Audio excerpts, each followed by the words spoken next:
Bismillahirrahmanirrahim. Assalamualaikum warahmatullahi wabarakatuh. Waalaikumsalam warahmatullahi wabarakatuh.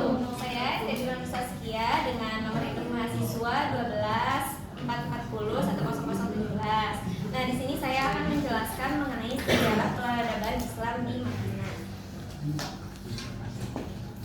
Nah, dimulai dari mana sih sejarah peradaban Islam di Madinah ini? Dimulainya dari Nabi hijrah ke Madinah.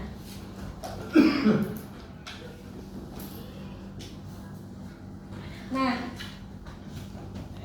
mengapa hijrah?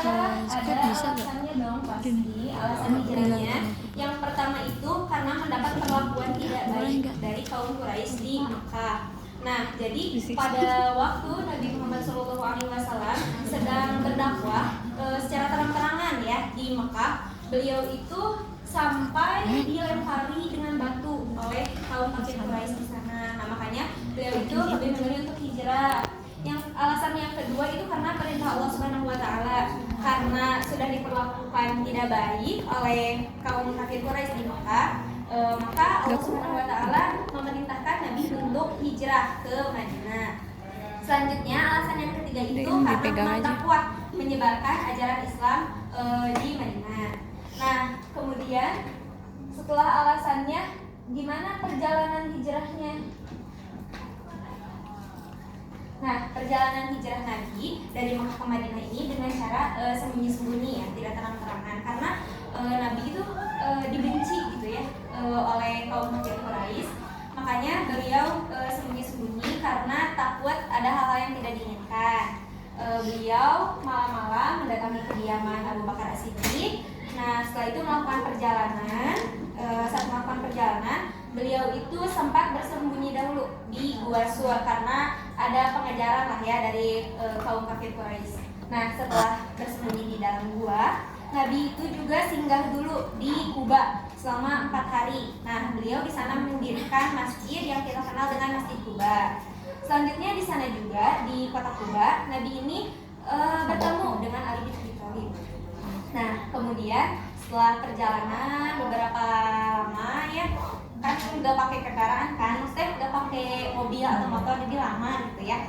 Nah, setelah sampai di kota Madinah, Nabi ini disambut oleh kaum Ansor. Nah, siapa kaum Ansor ini? Kaum Ansor adalah orang-orang Muslim yang memang mereka tinggal dan hidup di Madinah.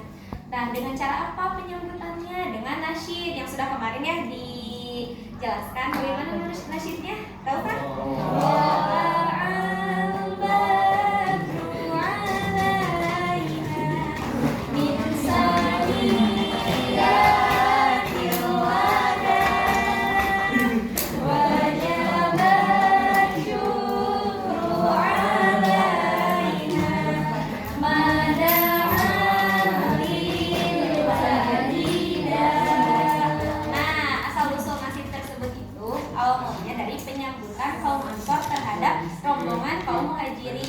Rombongan Nabi Muhammad SAW.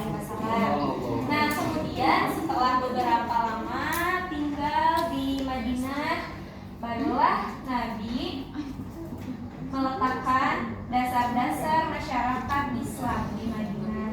Nah, apa aja dasar-dasar masyarakat Islam di Madinah ini? Ternyata ada 4. Yang pertama itu mendirikan masjid. Mendirikan masjid.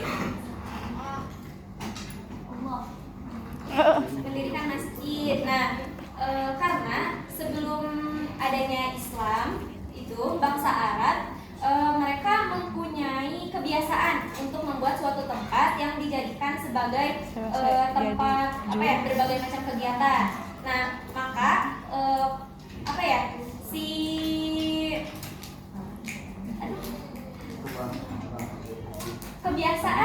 kebiasaan itu tuh diadopsi oleh Islam dengan mendirikan masjid. Masjid ini tuh menjadi pusat kegiatan seperti belajar, ibadah, terus mengadili perkara-perkara, jual beli, terus upacara pernikahan dan lain-lain. Yang kedua itu mempersaudarakan antara kaum muhajirin dan ansor.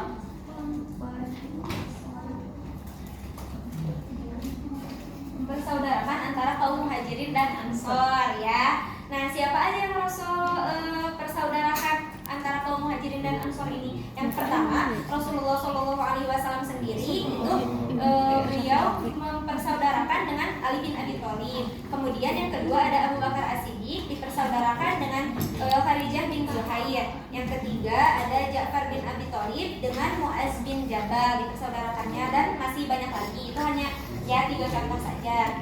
Terus kemudian yang ketiga itu ada perjanjian bantu membantu. Antara siapa? Antara sesama kaum muslimin dan bukan kaum muslimin. Nah, kenapa bisa sesama kaum muslimin dan bukan kaum muslimin? Ternyata di Madinah ini ada 3 golongan, kelompok umat lah ya gitu. Yang pertama itu ada Muslim, yang kedua itu ada Yahudi, yang ketiga itu ada bangsa Arab yang belum mengenal Islam, ya gitu, belum mengenal Islam. Nah, isi perjanjiannya ini apa aja? Yang pertama, mereka itu kelompok-kelompoknya mempunyai hak untuk menghukum dan memberi keamanan.